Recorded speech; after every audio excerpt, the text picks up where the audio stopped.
What does that say about Christians who are doing the same? And about the movement as a whole? Well, it should say that it's the greatest deception in history, and that to partake in the exposure of Babylon is to partake in that great deception. The Lord is sending lying spirits to deceive people who have themselves rebelled against him, in order to bring about the exposure of Babylon, to prepare for her final judgment at the hands of the beast system. The Lord used large Gentile kingdoms to judge Israel in the Old Testament, and he will do the same during the tribulation, but on a much larger scale. And that's why, as Zechariah 14:2 says, all the nations are gathered against Jerusalem to battle. And all of this is being prepared in our day. We're seeing the burgeoning stages of Babylon's judgment, which will lead to the invasion of Jerusalem by the kings and armies of the Antichrist. And that's why we're witnessing the conspiracy narrative going so mainstream. And it's no coincidence that the conspiracy narrative has historically named the Jews and the Zionists as the main culprits of a globalist takeover, just as Adolf Hitler did. And we know what came of that. Adolf Hitler was a truther. So was Alice Bailey. And so all you need for a global invasion of Jerusalem to happen is for the Zionist-controlled New World Order to be exposed. And that's what's happening today. As Q said, we're saving Israel for last. The destruction of Babylon by the beast system will be the culmination of this counterfeit Armageddon called the Great Awakening. So it's interesting how for centuries, the Gnostics and Christians have both had these deep-seated reasons to despise the Jews. And that resentment has only grown and grown. And it's all coming to a head in our day. And that's why Daniel would describe the marriage of the iron and clay kingdoms, that is, the beast and the harlot, a Gentile kingdom and a Jewish kingdom, as an unstable marriage that doesn't hold together, because historically Jews and Gentiles have not gotten along very well. And out of that Gentile resentment toward the Jews has emerged this idea of the Jews as the children of the devil who are trying to rule over the earth. And then there's also this twisted interpretation of the synagogue of Satan that both Christians and Gnostics have adopted, which we'll talk about later. And so with all that, you have the perfect justification for a global alliance to be formed in the name of destroying Jerusalem, the headquarters of the New World Order, or the Jew World Order, as many in the conspiracy movement call it, which again is exactly what Zechariah 14:2 says happens, that all the nations come against Jerusalem to wage war. So again, it's always about the Jews. It's this growing tension between Jew and Gentile that has been building and building over the centuries, and it's going to reach a boiling point in the near future, when the beast system emerges and destroys Jerusalem the harlot. There's really no other good reason why the entire world would come against Jerusalem to destroy it, as Zechariah 14:2 says, other than the fact that it's seen as the headquarters of the New World Order, and that the Jews, or at least the ruling Zionist Jews, are the leaders of this international mafia that's caused so many problems around the world, and that Israel has reached such a level of wickedness that the Lord raises up the beast system of all things to bring judgment upon her. And that's why the founder of the Thule Society, which Adolf Hitler was influenced by, declared Judah, i.e. Israel, the Jews, as its main enemy. Much of the world right now is in a state equivalent to Germany in the 1920s and 30s. At that time, Hitler was saying, "Germany, awake, awake," and it's only a matter of time before the entire world notices and awakens to the Jewish control of the world, and the final crusade commences with the invasion and destruction of Jerusalem. As Stu Peters said, the answer to 1984 is 70 AD. And pretty soon, the whole world will be calling for that. This growing Gentile rebellion against the globalist agenda that we see getting stronger every day will ultimately lead to a worldwide revolution against Jerusalem, which for the false light, both Christian and New Age, is the headquarters of Satan's rule over the earth.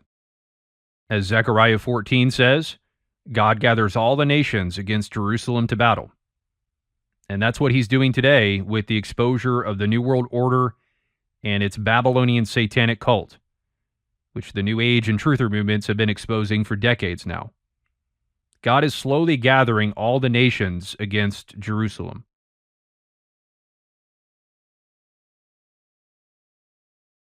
I can't tell you how fantastic it is that the Gnostic material contains the sole, coherent, and consistent explanation of life on this planet, of any myth ever produced by the human mind.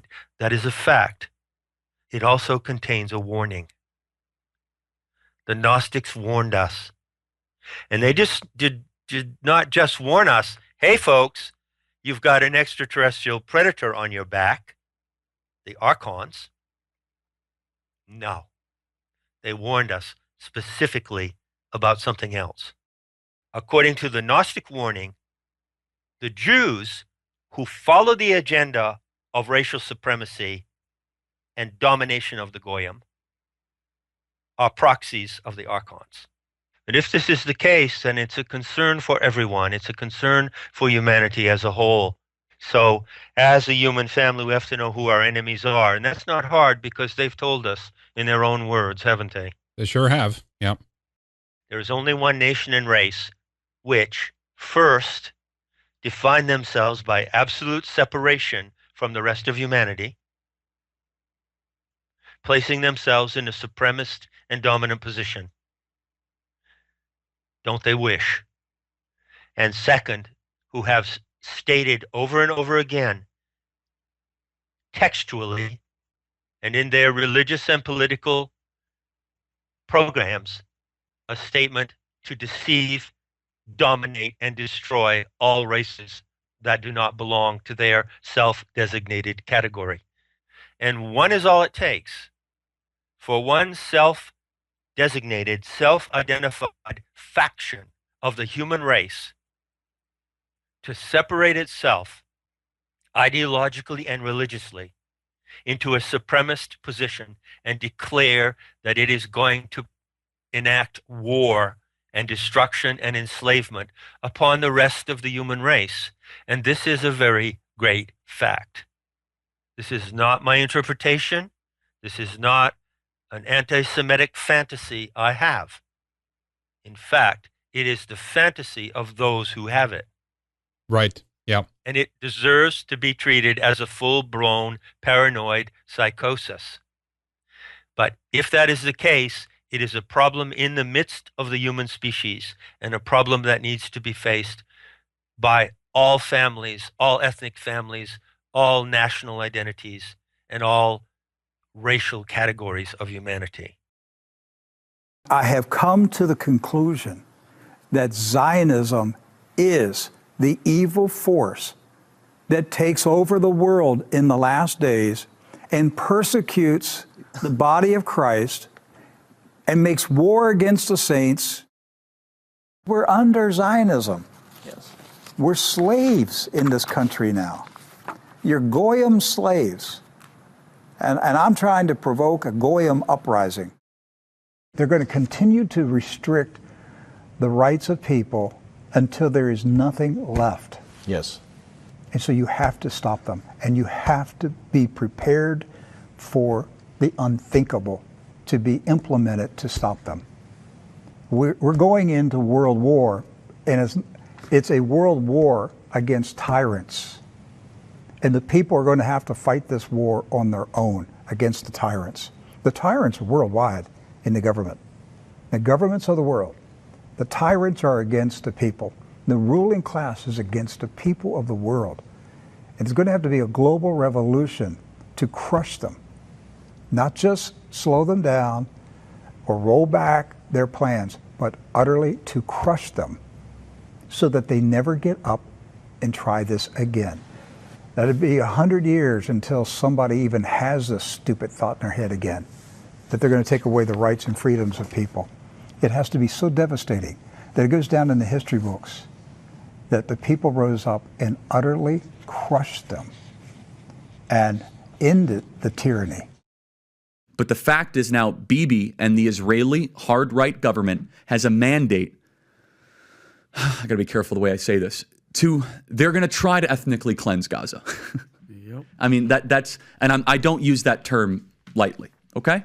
They're talking about basically removing 2.5 million people from there, okay? And honestly, they have a mandate to go seek justice and revenge. They do. This idea that they need to have a truce or a peace treaty, that's morally crap after you see women and children be burned alive and dragged to the streets. Hamas brought this upon themselves. My wish, my plead to Israel is be precise, be focused in your retaliation. You have a moral right to go and seek the blood of the people that did this. What I think would be bad for Israel, and I have a heart for Israel. I can't tell you what it did. It made me a stronger Christian in a way I can't even tell you, right? Be able to see where our Lord rose from the dead. My heart for Israel is that they don't overreact. For Israel, the Armageddon situation is that they overreact so much that they lose their Arab neutrality. Right now, they have neutrality with Egypt. If they overreact, they could lose that. They could be all of a sudden dealing with a 15-country invasion of Israel. Can they handle that? So these are very powerful people because they have a lot of money and they play this victim card while they're the ones who they're aggressors against the entire planet. Yeah, and remember, he said he's Jewish. That's what he told. Yeah, he's Ben aspirationally Jewish. Yeah. He went to Auschwitz with Benny Boy Shapiro. He even brought his young son along with him to watch propaganda videos rolled out on a big trailer, a big jumbotron. Of course, he did the obligatory, religious sacrament of wearing the ridiculously embarrassing tiny hat and then going and acting somber while you're kissing a wall. It's disgusting to see the control structure and the power that these people have over our entire government and the fake left-right paradigm of Republicans fighting against Democrats and the left fighting against the right and liberals and conservatives. It's all fake because it's all been hijacked. And yeah, when people say we have a uniparty, that's accurate. But to more accurately describe what a uniparty is, it means a group of people who are sold out to this foreign secular nation state of Israel, the front lines of the military-industrial complex that they arbitrarily created on May 14th, 1948, so they could stick its missiles and its agenda everywhere across the face of the planet. And you're not allowed to talk about it. You're not allowed to question it. And God forbid you criticize the nation state of Israel, because that's the Israel of the Bible. And these are the Jews that Jesus was talking about. Yeah, no, it's incredible how they've literally flipped the script completely and convinced a lot of Christians, by the way, a lot of them, especially these Christian Zionists with the Schofield Bible and dispensationalism, this made up thing that they're the chosen. And no matter what evils they do, it's not up to them to correct them. It's just support them. It's literally trust the plan for them. It's really bad. But, those of us who won't be kissing the wall will be you, me, Andrew Tate, Candace, Dan Bilzerian, and Tristan, Nick, whoever. We'll never kiss that wall, which is, by the way, a Roman fort. So they're literally kissing a Roman. That's not the temple. They're literally kissing a remnants of the Roman fort, because there was a time where people actually dealt with these people in ways that they don't like at all. So we have to remain strong, Stu, and we have to support each other. That's really the message I want to say, because look at Candace. She came out. She's still learning. She's still figuring out what's going on. Attack. Dan, which we both met in person. We got to speak to him in private. He's a fighter. He's a warrior.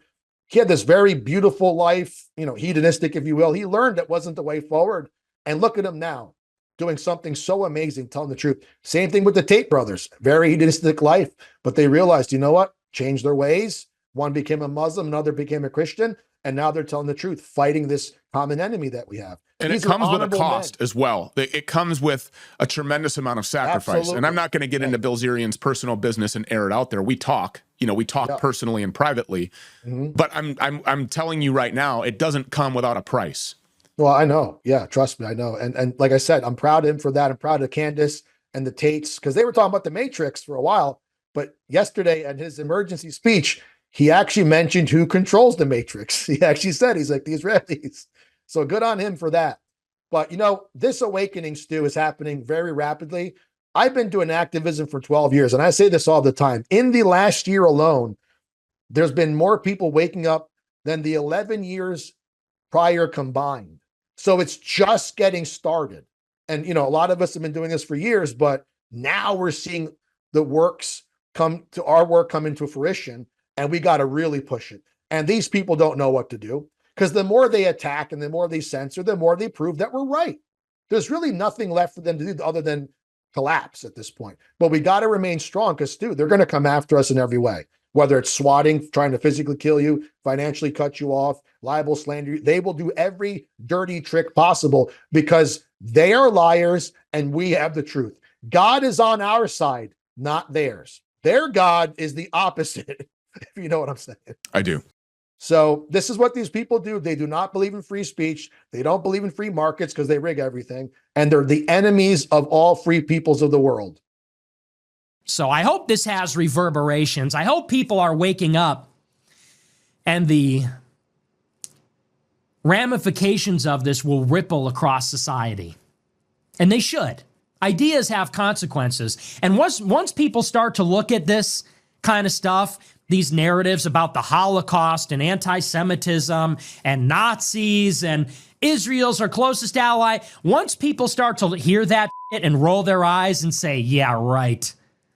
Once people start to see the contradictions and the lies, the hollowness at the center of it, hopefully there's going to be reverberations as people wake up and realize it's all fake.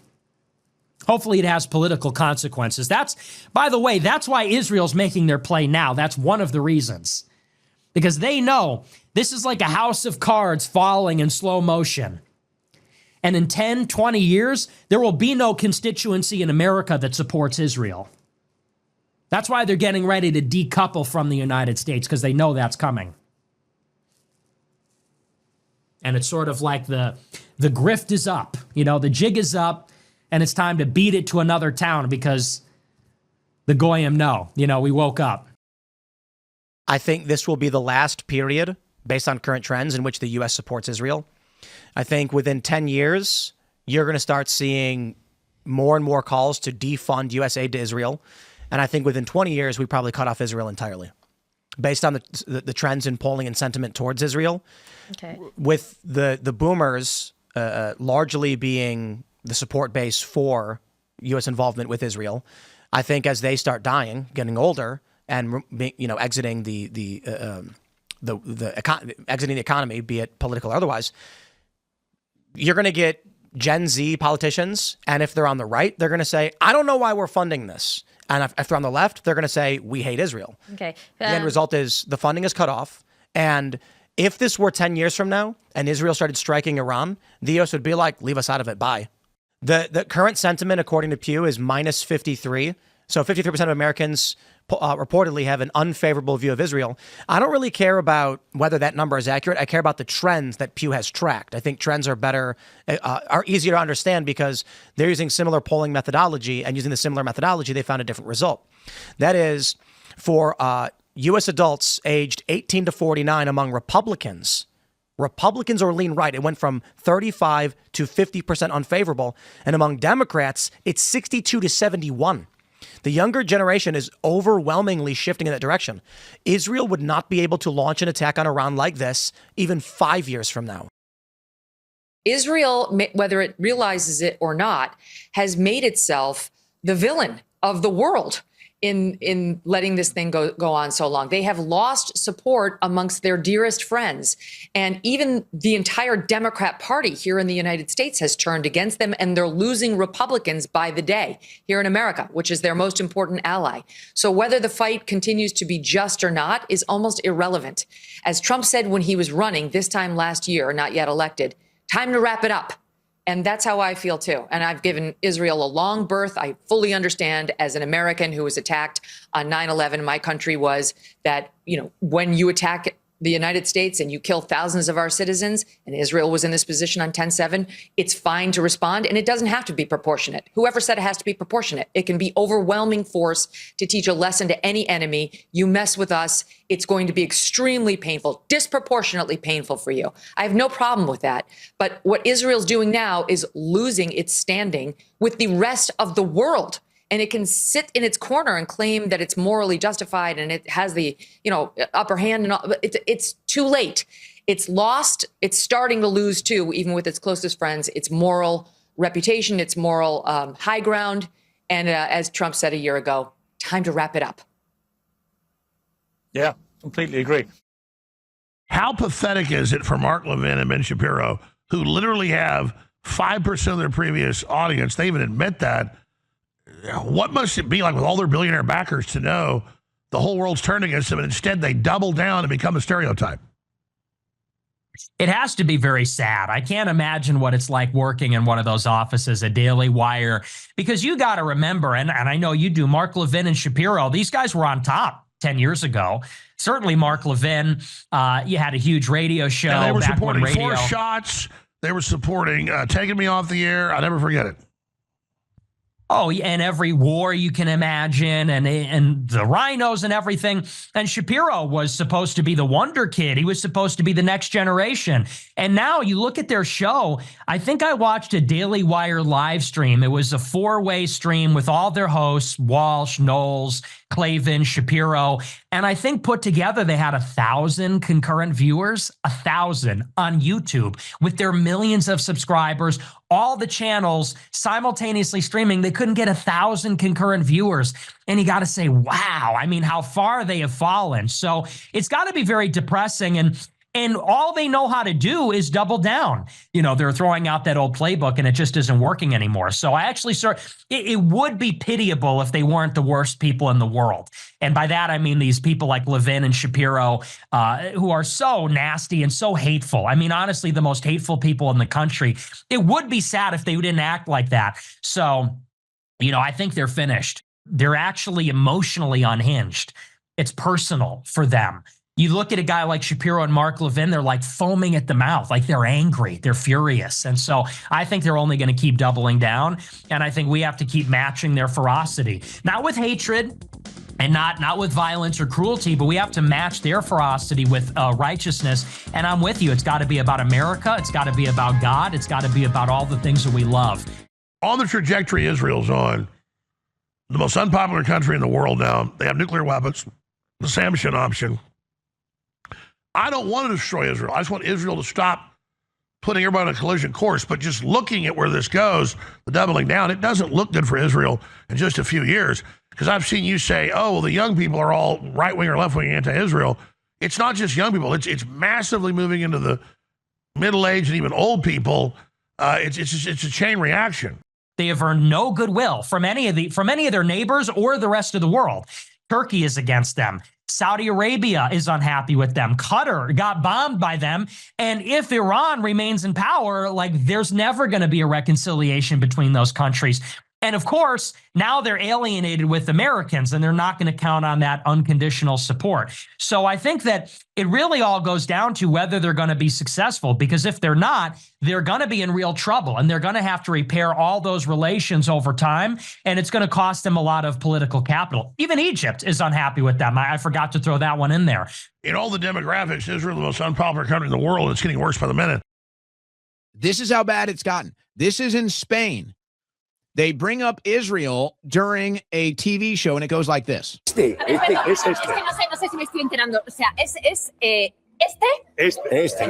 yo no puedo hacer, o sea, estamos hablando de este gesto. So they bring up, what do you think about Netanyahu? And they're all giving him the middle finger.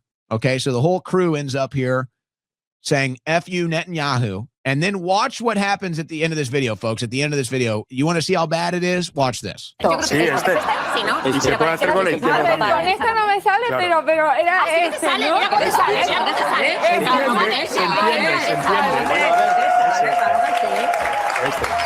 Folks, they brought up a woman with cerebral palsy who's up there, you know, doing the thing, doing the cerebral palsy thing. They have struggle controlling their muscles and their body. And they bring her up there, and she's, you know, shaking, and she has cerebral palsy, and she's up there saying F Netanyahu with the middle finger. This is how bad and that's not because of Nick Fuentes. That's not because of Tucker Carlson or Candace Owens or Owen Schroyer or anybody else. That's all because of Netanyahu. The only reason all of this negativity is happening towards your people is because of what Netanyahu is doing. And what is going on in Palestine and the Gaza Strip? Looks like this guy's like 11 or so. What do you think he uses his 5 seconds of fame to do on local news? I see some snow and ice here. Did you get hit in that spot? I hit my eye. Man, are you okay? Yeah, okay. It like hurt, but I'm still okay. I'm glad to hear that. Oh, Hey, I got one more thing to say. yeah, one more thing to say. Free Palestine. Okay. You got an assist. That's how bad it is, folks. That's why they need to censor the internet.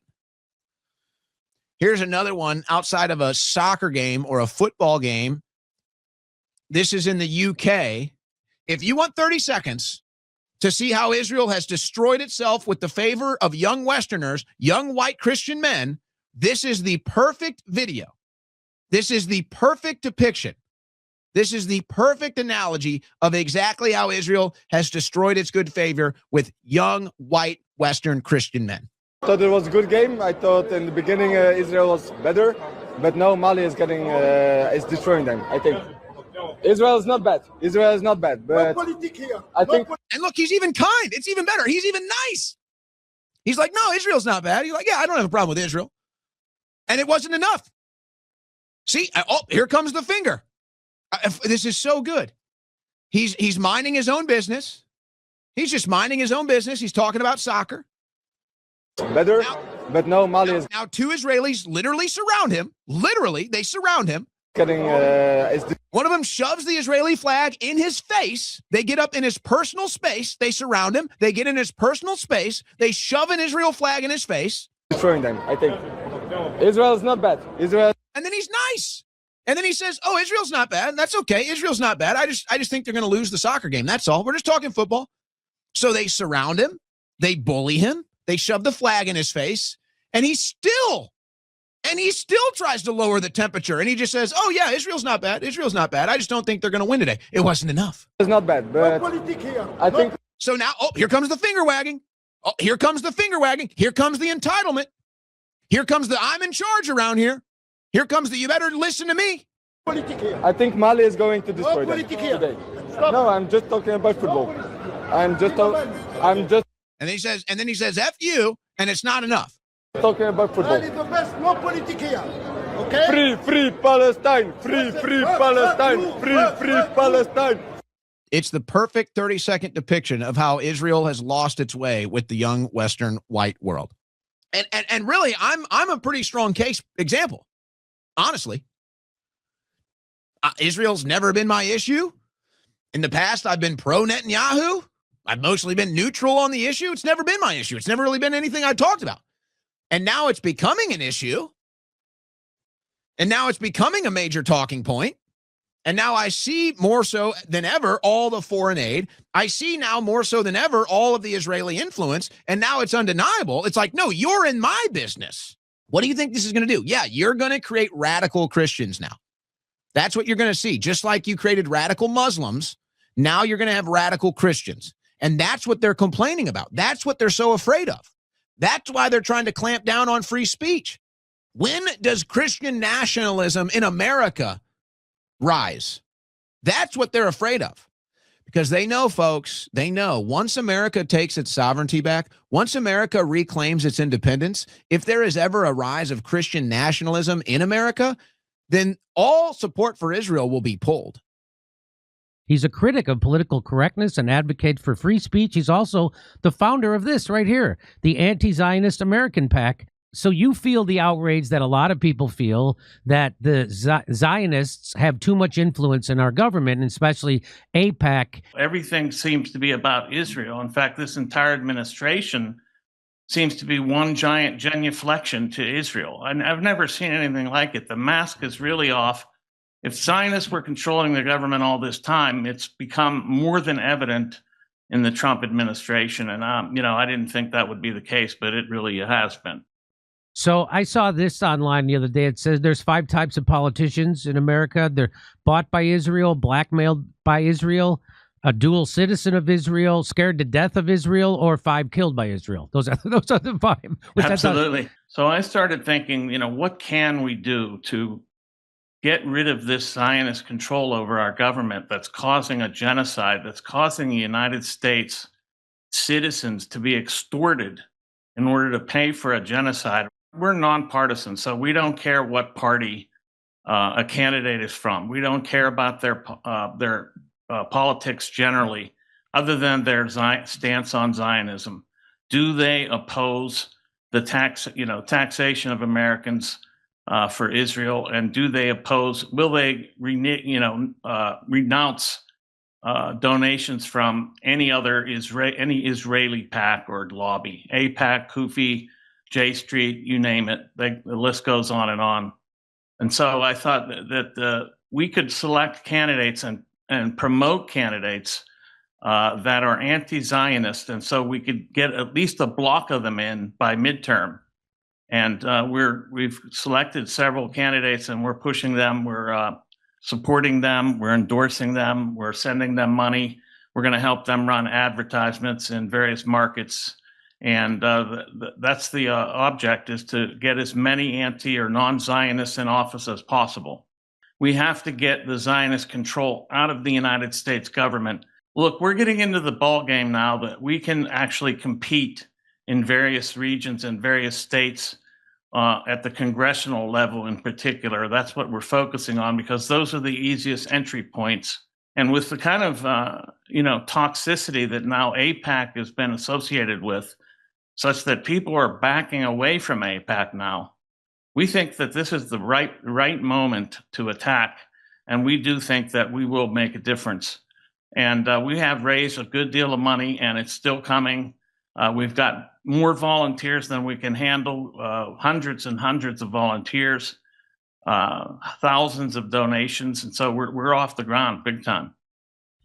Well, I'm certainly going to donate to this PAC. Thank you. I believe in this very much. I'm really grateful that you are putting your time and effort and know-how into doing this. This is really a bright spot on the political landscape in America right now. And I really sincerely appreciate that you're doing this. And I'm encouraging, I'm sure I don't even have to say it. People who watch this show are certainly up to the shenanigans that the Zionists are pulling in America, and they're tired of our foreign policy being run by another country. If you can't donate, then volunteer, get involved, amplify the message, and let's get it going. Let's get rid of these Zionists before it's too late. I don't think people understand just how much damage Israel has done to their cause. And the more they scream and cry victim, the worse it gets and the bigger a joke they become, and the less and less sensitive to the issue people are. And the more and more you're going to see stuff like this. So it's like the more you kill people in 7 different countries, the more you buy off American politicians and brag about it, the more you influence U.S. foreign policy to a disastrous level and then complain and cry and wail that you're the victim all the time, the worse this is going to get. This is so ingrained in the culture of the youth now, it's just part of it. It's like talking about the NBA. It's like talking about the WWF. It's so ingrained in the topic and in the culture now that it's just, oh yeah, Jews control everything. That's just part of the youth culture now. And young Jews don't even disagree. And that's why all of these Jewish people are coming out and saying, you, Netanyahu, your actions and your policies, you're what's causing anti-Semitism. And that is 100% correct. You would not have this rise of anti-Semitism, and you would not have this rise of Jew hate if you didn't have members of U.S. Congress waving Israeli flags, if you didn't have Netanyahu propagandizing America seemingly every week, and if you didn't have the videos surfacing on social media every single day of what is actually happening in the Gaza Strip. I'm telling you, folks, this is so ingrained in the youth, it's like second nature. It's like, oh yeah, Israel controls everything. Or if you want to even go to the next level, Jews control everything. It's so ingrained in the youth. And what other conclusion are they supposed to reach? What other conclusion are they supposed to reach, especially after you see that grandiose display at the White House last night? It's so pathetic. And this is why you've lost the youth. This is why you've lost the youth to such a degree that they laugh at you now. And it's a big joke to them now. Because they're not anti-Semitic, and they don't hate anybody, and they're not bad people, and they're not in on some white power thing. They're not some racist like you. So they're done. It's over. Because obviously there is an awakening happening in the country, and I see it everywhere.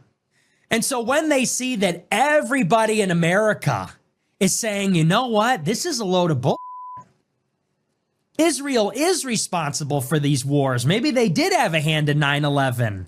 We don't want to go to war for Israel and Iran. We want to build our own country. We want to fight our own battles.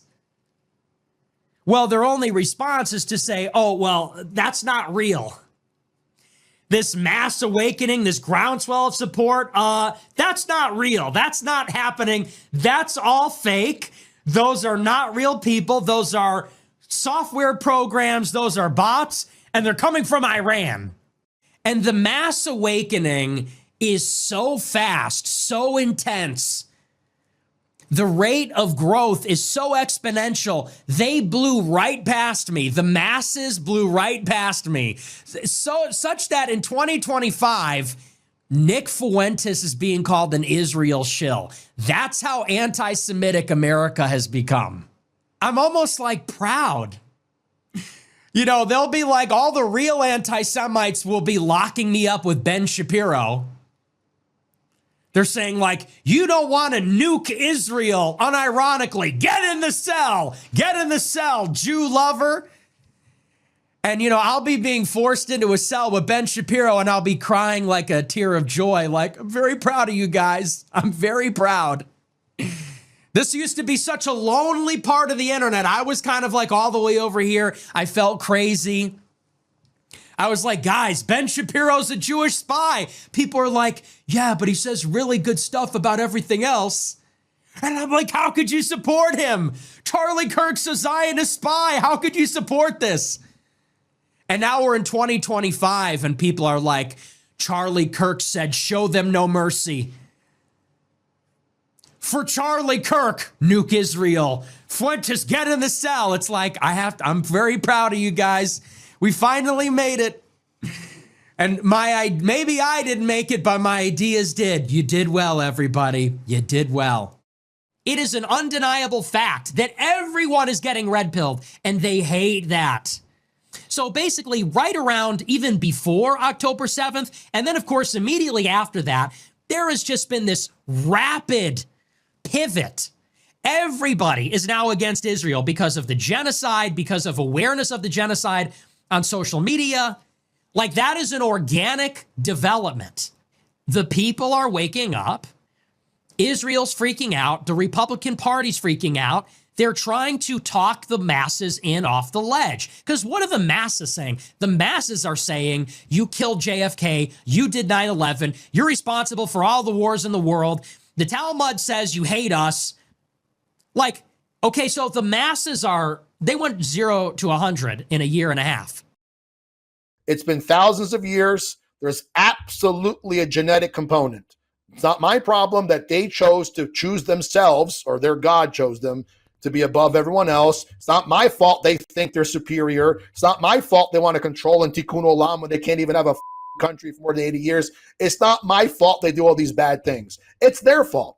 This is the end of Jewish supremacy. We are seeing the beginning of the end. Because before, we had no idea. We had no clue what was going on. That's when they're doing great. Now they're doing bad, and everyone's starting to realize it.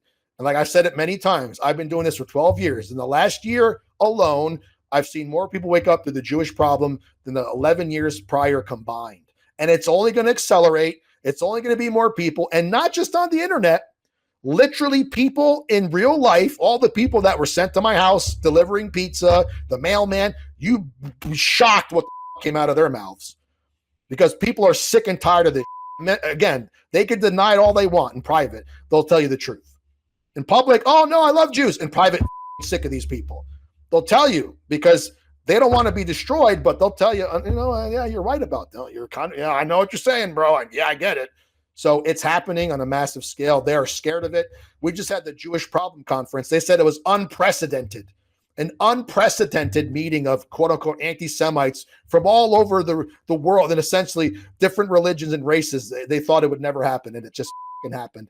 And in their protocol, they said this is the one thing that we're afraid of is this. So that's why I'm telling all of humanity to put aside your differences and stand up against the Jewish parasitism that is destroying all of us. And we do that, and we say, you, we don't want your they're done. So it's coming, ladies and gentlemen. The end of Jewish supremacy has begun, and I hope in my lifetime we see the end of it. But anyway, that's the solution, my friend. It's rejecting the devil, rejecting the demons. For those of you Christians, just like Christ did, right? Kneel before me, I'll give you everything. No thanks, demon. That's what you got to do with the Jew. I know that virtually every day it seems like you're on an island taking arrows from humanity's common enemy. It's not a secret to anyone that's there in person or anyone viewing virtually that a strange, pedophilic, usurious, subversive cabal has sunk its teeth into all of our countries with tentacles that stretch out like an octopus, ensnaring the entire world from its home base in the stolen land that they call Israel. All glory to God, we are on the cusp of a glorious victory. A total victory for all of mankind, for all of humanity, a total victory for our children, a total victory for Jesus Christ over the synagogue of Satan. Third, Lord Freitez, King of the Gripers, will unite me in your empire. Yes. All right. What are your commands, your lordship? Destroy Israel. There is a clue in the Gnostic writing, which only occurs, I think, in 3 occasions. You find this Greek word, diorthosis, which is translated as correction. And according to the Gnostics, correction is an event that will happen, can happen on this planet at some particular moment. Now, they were speaking of correction as happening in the future. And they said that there are anomalies and errors that occurred in the course of the evolution of humanity and of the earth. And they said that at a certain moment, that the Aeon Sophia herself would correct those problems. Because there's something unnatural and anti-natural happening in this world. And the extermination of any human race that's not infected is an unnatural thing. The extermination of infections is a natural thing. And down through history, the term plague, or virus, or infection has been used and applied to the archons. You've certainly come across that meme many times, haven't you? Mm-hmm. Oh, yeah. And it is also, I must say, and get ready for this, folks, has been applied to Jews. So you feel the outrage that a lot of people feel that the Zionists have too much influence in our government. It's disgusting to see the control structure and the power that these people have over our entire government. This is so ingrained in the youth, it's like second nature. It's like, oh yeah, Israel controls everything. What can we do to get rid of this Zionist control over our government? They have earned no goodwill from any of their neighbors or the rest of the world. So the whole crew ends up here saying, F you, Netanyahu. What Israel's doing now is losing its standing with the rest of the world. In all the demographics, Israel is the most unpopular country in the world, and it's getting worse by the minute. And they play this victim card while they're the ones who they're aggressors against the entire planet. If there is a problem for the human species that has a supernatural origin, then it also has a supernatural solution. And the supernatural solution is what the Gnostics called Sophia's correction. It is when she corrects the problem of this infection. But she can only do it fully across the planet, affecting all humanity, if she had a certain number of human collaborators. Because we, humanity, are not the supreme species on this planet. We are the exceptional species, and we are of exceptional interest to the planetary animal mother. We are the pet creatures of this experiment in her eyes, and she needs our witnessing and our interaction in order to correct the experiment. And this is the moment of correction. This is the end of Jewish supremacy. All glory to God, we are waking people up. Millions of people. The mass awakening is so fast, so intense. This awakening, Stu, is happening very rapidly. It doesn't look good for Israel in just a few years. The people are waking up, Israel's freaking out. An unprecedented meeting of quote-unquote anti-Semites from all over the world and essentially different religions and races. They thought it would never happen. The enemies of life really have the upper hand, and they've had it for a while, since about 1850, as far as I can tell. That's when the Jews were emancipated in Europe, by the way. Yeah. And everything else they're doing, to the food, to the air, is killing us. We've all heard this 1,000 times. And the plain and simple, gruesome point I'm making is that it can't be stopped unless they are stopped. Unless the executives of social evil are stopped, it won't be stopped. And those are the same people, the psychopaths, the intra-species predators, and the enemies of life, I call them. Those are the same people who will not allow change to happen, change for the better. And those people have to be eliminated. The masses are saying, you killed JFK, you did 9/11, you're responsible for all the wars in the world. The most unpopular country in the world now. That they arbitrarily created on May 14th, 1948, so they could stick its missiles and its agenda everywhere across the face of the planet. People who watch this show are certainly up to the shenanigans that the Zionists are pulling. Everyone is getting red-pilled, and they hate that. In the last year alone, I've seen more people wake up to the Jewish problem than the 11 years prior combined. So it's just getting started. The jig is up, and it's time to beat it to another town because the Goyim know. You know, we woke up. And I'm trying to provoke a Goyim uprising. I finally come to realize what the world needs. That is a solution to all the problems on this planet. It needs a warrior class. Yeah. A warrior class who will stand in defense of humanity, in defense of life, in defense of the planet, of all sentient beings, and who will counterattack those who deliberately harm others. So when I say there must be one overarching solution, that's what the warrior class is. It's absolutely a planetary movement. It means a gathering of people from any nation, any culture, any ethnic group, any place on the planet.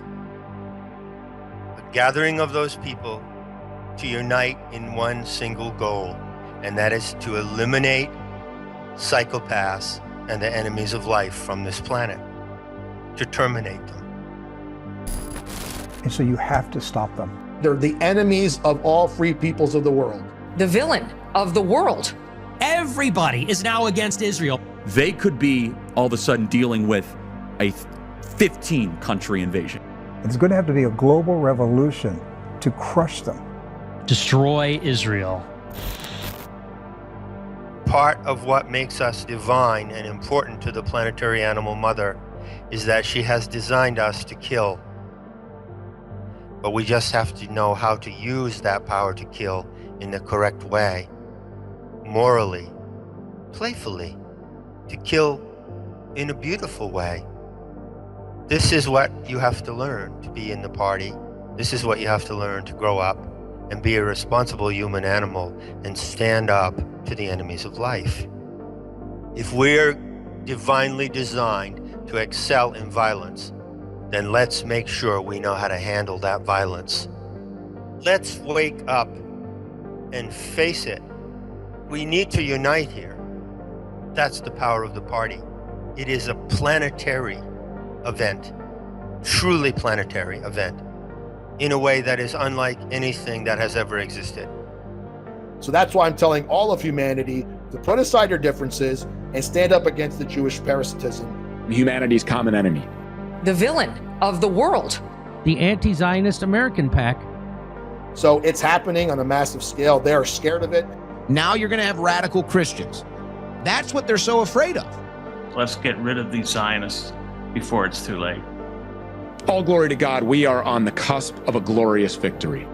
A total victory for Jesus Christ over the synagogue of Satan. the spirit of the warrior class is ready to blossom. So let's see it blossom.